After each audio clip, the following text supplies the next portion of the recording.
પહેલી મેથી traffic police દ્વારા હેલ્મેટ ડ્રાઈવ યોજવામાં આવી રહી છે અને ફરી એકવાર હેલ્મેટ ડ્રાઈવ ગુજરાતમાં ચાલી રહી છે ત્યારે સુરેન્દ્રનગર વાસીઓ હેલ્મેટ ડ્રાઈવ અને હેલ્મેટના કાયદા વિશે શું કહે છે, આવો જાણીએ પ્રદેશની વાચામાં. હા, નમસ્તે. સુરેન્દ્રનગરથી સિનિયર સિટીઝન કે રાધવ બોલું છું કે દર પહેલી મે ગુજરાત સરકારના સ્થાપના દિવસે હેલ્મેટનો કાયદોનો અમલ સખત રીતે કરવામાં આવે છે અને એના અભાવે હેલ્મેટ પહેરતા નથી હોતા અને 500 ને 1000 રૂપિયા દંડ કરે છે પોલીસ. એના બદલે દંડ કરવા બદલે જો હેલ્મેટ આપતા હોય ને તો એ દંડની ન પડે, હેલ્મેટ એને કામ આવે. તો ગુજરાત સરકાર આ માટે વિચારવી જરૂરી છે અને હેલ્મેટનો કાયદો તો હાઈવે ઉપર છે, ગામમાંથી હોતો નથી. માટે હેલ્મેટનો કાયદો વહેલી તકે પ્રજાના હિતમાં રદ કરો સારી વાત છે. વિકાસની વાત તો કરે છે, પ્રજાને હું કામ હેરાન કરો એ સમજાતો નથી. હેલ્મેટનો કાયદો તાત્કાલિક રદ કરો અને હેલ્મેટ આપણું રાખો, દંડ કરો બંધ કરો. પ્રજા બીડાય છે, કોઈ બોલતું નથી, એટલે બધું ચાલે છે. દર વર્ષે પહેલી મે થી સ્ટાર્ટ થઈ જાય છે. પહેલી મે થી તે પહેલા તો સરકારી કર્મચારીને સરકારી કર્મચારીનો પગાર આવતો હોય છે એટલે એને બહુ વાંધો ન આવે અને એ સિવાય એડવાન્સમાં એ લોકોને ખબર પડી જાય કે આજ છે ડ્રાઈવ એટલે એ લોકો હેલ્મેટ પહેરીને આવે છે. બાકી બહારથી જે આવતો એ માણસોને તો ખબર હોતી નથી કે હેલ્મેટનો આજથી કાયદો લાગુ થયો છે. તો અમારું કહેવાનું એટલું જ છે કે સરકાર આટલા બધા જાતના કાયદા કાઢીને ગમે ત્યારે આવી રીતે કરે છે, લોકો હેરાન પરેશાન થઈ જાય છે.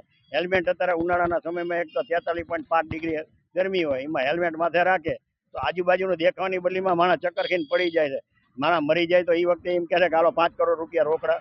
500 રૂપિયા અત્યારે માણસને કમાવો હોય તો 300 રૂપિયા રોજ આપે, એમાં 500 ક્યાંથી માણસ લાવવાનો છે અને સામાન્ય માણસો જ મરે છે આમાં, જે મરે. રાજ્ય સરકાર દ્વારા જે દર વર્ષે હેલ્મેટ ડ્રાઈવ માટેની જે એક મંથ માટે જે ડ્રાઈવ કરવામાં આવે છે, તો આપણે સમજી શકીએ છીએ કે જે હેલ્મેટ ડ્રાઈવ છે લોકોના જાગૃતિ માટે અને અકસ્માત થાય તો એમને જીવન સાથે જે અકસ્માતનો ભય રહે, એનાથી જીવન મૃત્યુ ન થાય એના માટેની ડ્રાઈવ છે. તો સાથે સાથે હું એટલું જ કહું છું કે જે દર ઉનાળાની અંદર જે આ ડ્રાઈવ કરવામાં આવે છે તો સામાન્ય પબ્લિક જે હોય છે એ સામાન્ય પબ્લિક અત્યારે ઉનાળામાં જોઈએ તો એટલી ગરમી હોય છે, એટલો તડકો હોય છે અને એ હેલ્મેટ પહેર્યા પછી ઘણા બધા એવા દર્દી પણ હોય છે કે જેને હેલ્મેટ પહેરવા માટે એને પોતાને ઘણી મૂંઝવણ પણ થઈ શકતી હોય છે. એના માટે પણ સરકારે વિચારવું જોઈએ અને સાથે સાથે જે ડ્રાઈવ કરવામાં આવે છે હેલ્મેટ ડ્રાઈવના કારણે હું એવું માનું છું જાગૃતિ જ કરવી છે.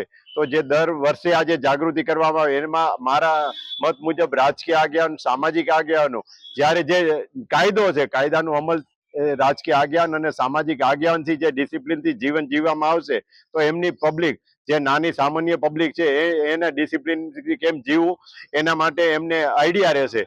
હેલ્મેટ ડ્રાઈવ વિશે સુરેન્દ્રનગર વાસીઓએ શું કહ્યું આપે જાણ્યું કે સુરેન્દ્રનગર વાસીઓ અને સુરેન્દ્રનગરની જનતા હેલ્મેટનો કાયદો માટે પૂર્ણ વિચારણા ગુજરાત સરકાર કરે તેવી માંગ કરી રહ્યા છે અને જે હેલ્મેટ માટે જે અત્યારે પોલીસ દ્વારા જે દંડ દેવામાં આવી રહ્યો છે, જે મેમા દેવામાં આવી રહ્યા છે તેમાં પણ રાહત આપે અને તે મેમાની જગ્યાએ હેલ્મેટનું વિતરણ પોલીસ દ્વારા કરવામાં આવે તો વધારે યોગ્ય ગણાશે.